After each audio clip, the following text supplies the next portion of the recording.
Bonjour, bienvenue à ma nouvelle vie en Christ. Je m'appelle Claudia. Aujourd'hui, nous allons commencer, ou bien sûr, continuer avec notre identité en Christ. Aujourd'hui, nous allons étudier un passage dans le livre des Éphésiens où Paul nous informe des choses à nous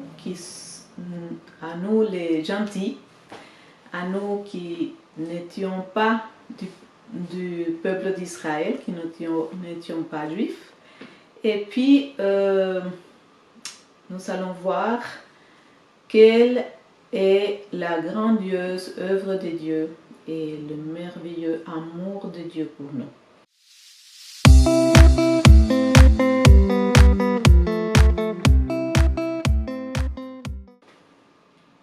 Alors, prenez vos Bibles, nous allons dans Éphésiens 3. Je vais vous lire un peu du passage de chapitre 2.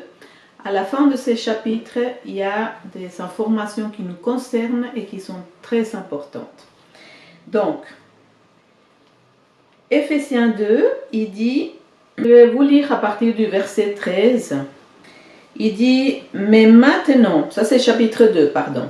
Mais maintenant, en Jésus-Christ, vous qui étiez jadis éloignés, vous avez été rapprochés par le sang de Jésus. Donc, nous qui étions loin de Dieu, la parole nous dit ici un petit peu plus haut que nous n'étions pas des citoyens du royaume des cieux, nous n'étions pas de la maison de Dieu, que nous étions dans ce monde sans Dieu, non?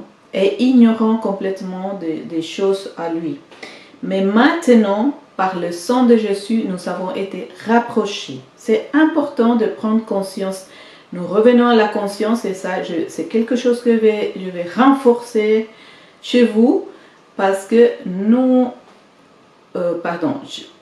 parce que nous avons besoin de voir qu'effectivement, c'est un changement de mentalité, c'est prendre conscience de la vérité. Donc, il dit, verset 14, « Car Jésus-Christ est notre paix, lui qui des deux n'en a fait que un, c'est-à-dire de deux. » Il parle du peuple juif et de nous les gentils. Il n'a fait qu'un seul peuple. Maintenant, et qui a renversé le mur de séparation, c'est-à-dire l'inimitié. Et cela veut dire qu'il y a eu un changement entre avant, dans l'Ancien Testament, et aujourd'hui, après la mort et la crucifixion et la mort de notre Seigneur Jésus-Christ. Il y a eu un changement. Et dans ce changement, nous avons été inclus. Donc, il dit, verset 15, « Ayant anéanti par sa chair la loi des ordonnances dans ses prescriptions. » Donc, il a anéanti, aboli, il a n'a plus tenu compte, n'est-ce pas? C'est aboli la loi des ordonnances dans ses prescriptions afin de créer en lui-même les deux, un seul homme nouveau en établissant la paix. Donc entre les Juifs et les peuples du monde entier, par notre Seigneur Jésus-Christ et par son sang qui a été versé, nous avons été faits un. Nous sommes un maintenant. Ça demande encore une fois une prise de conscience et un changement de réflexion. Il y a un changement de pensée.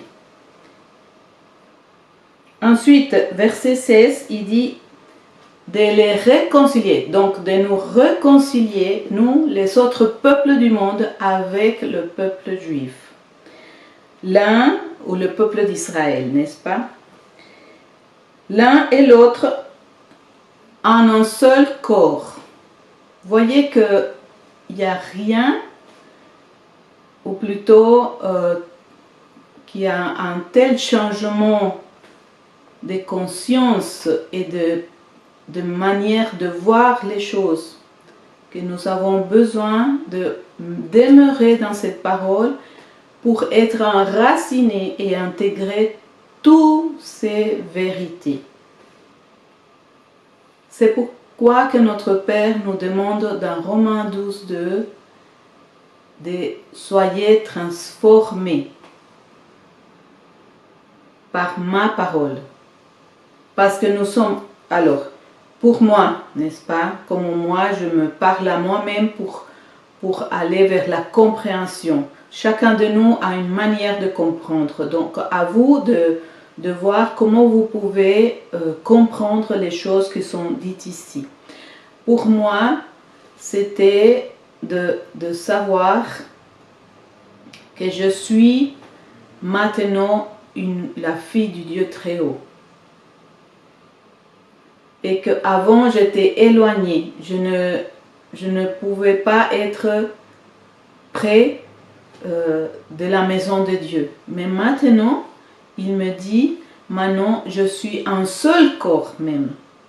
Et que je suis réconciliée, il n'y a aucune division entre moi et le peuple d'Israël. Aucune division. Donc c'est de me voir dans cette vérité. Parce que nous sommes, alors pour moi je me disais ceci, Dieu est en train de me sortir du mensonge et il est en train de m'introduire dans ce qui est la vérité.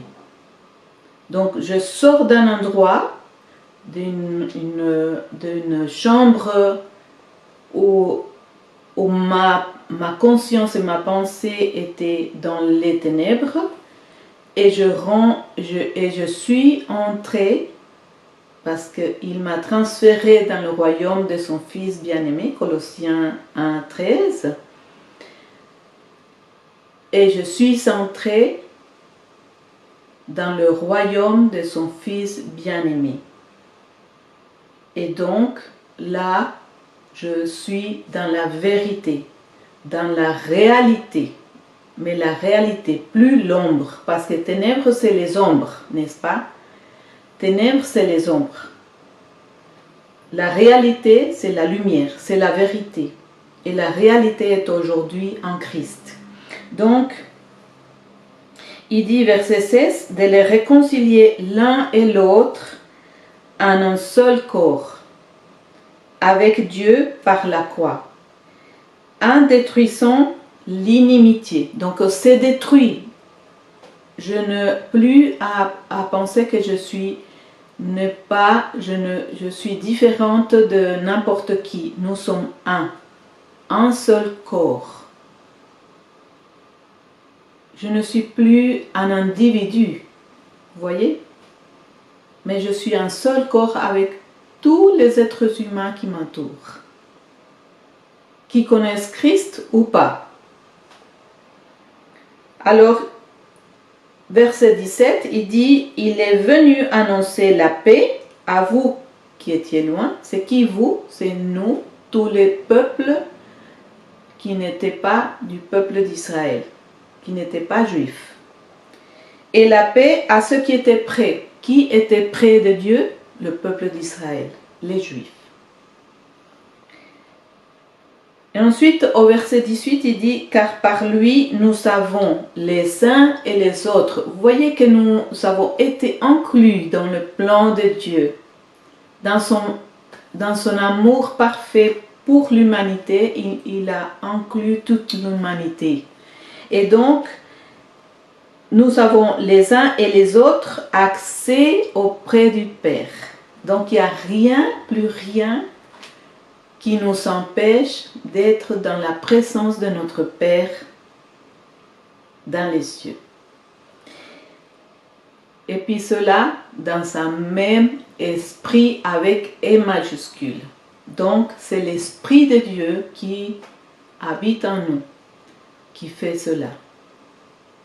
Et au verset 19, il est dit ceci. Ainsi donc, conséquence de la réconciliation de la destruction de ces murs d'inimitié entre les autres peuples de Dieu et le peuple d'Israël, qui a été détruit, donc conséquence de,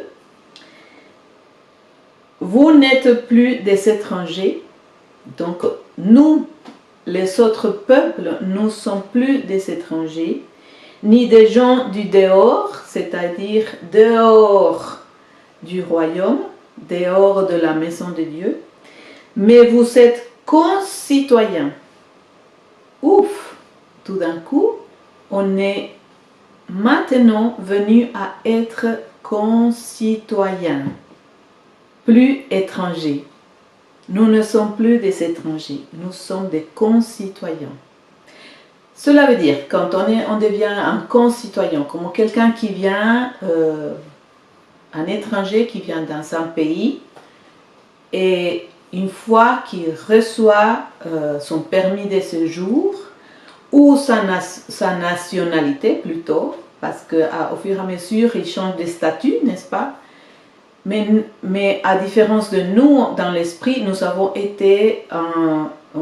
reçu la nationalité d'un coup, à cause du sang de Jésus. Donc, des étrangers, nous avons passé à un statut de concitoyens. Et comment nous sommes des concitoyens?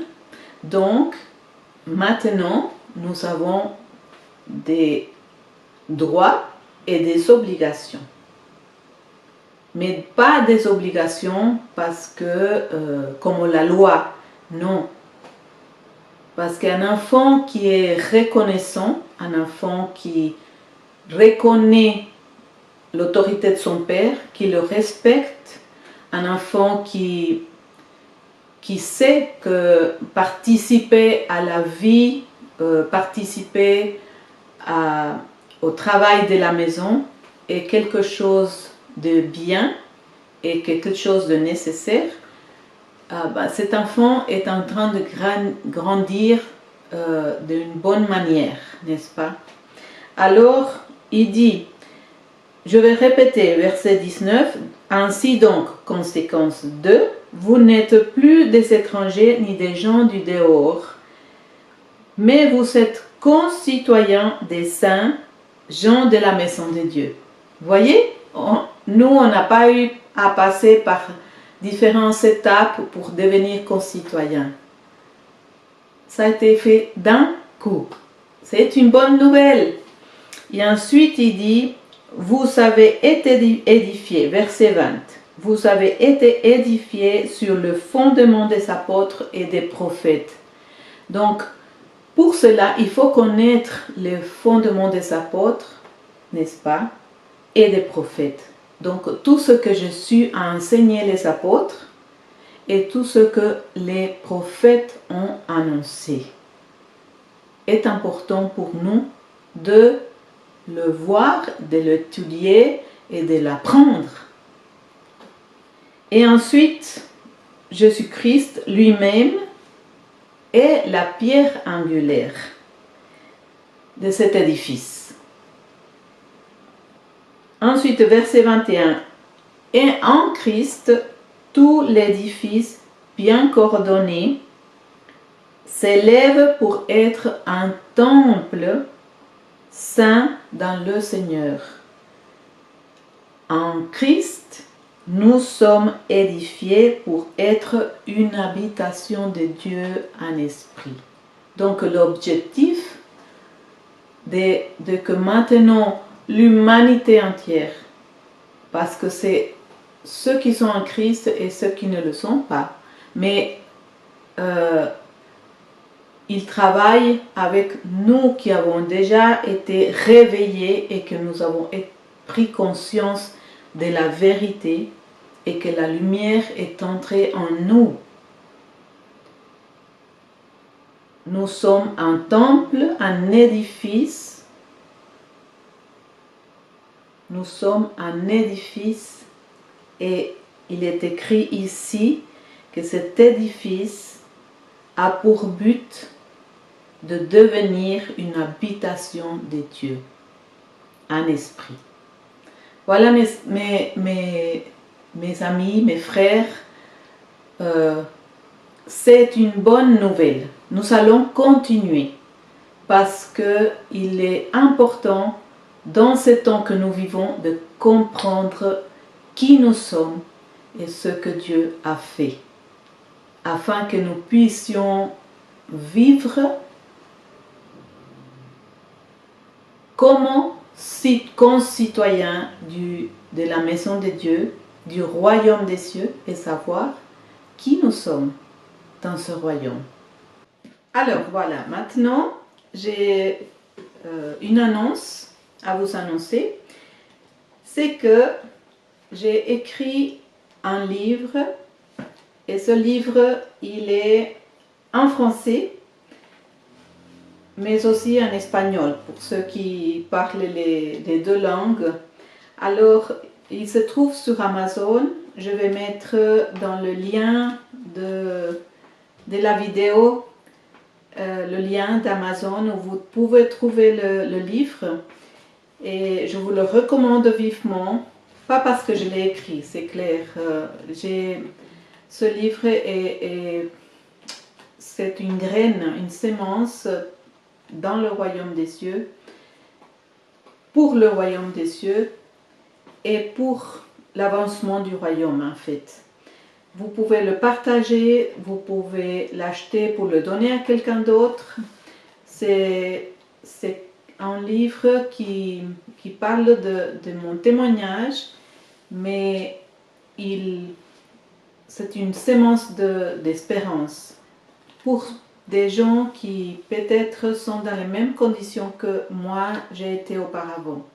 Donc je vous remercie si voilà, vous pouvez le regarder, vous pouvez l'acheter. Il est je crois à 7 francs, donc c'est pas trop cher.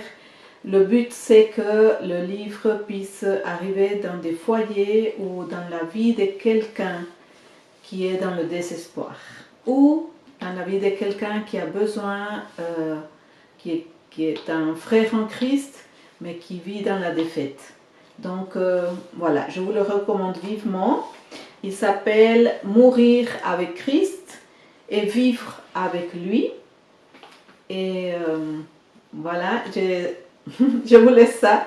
Et aussi, pour aujourd'hui, donc la vidéo suivante ou l'enseignement suivant, nous allons continuer de parler de notre identité. Alors souvenez-vous que maintenant nous ne sommes plus des étrangers, nous sommes des concitoyens et nous sommes membres de la maison de Dieu, des enfants de Dieu assis à sa droite dans les lieux célestes, et nous ne sommes plus éloignés de notre Père. Nous avons pleinement accès au lieu très saint, là où se trouve notre Père et qui veut tous les jours nous rencontrer. Voilà, soyez bénis.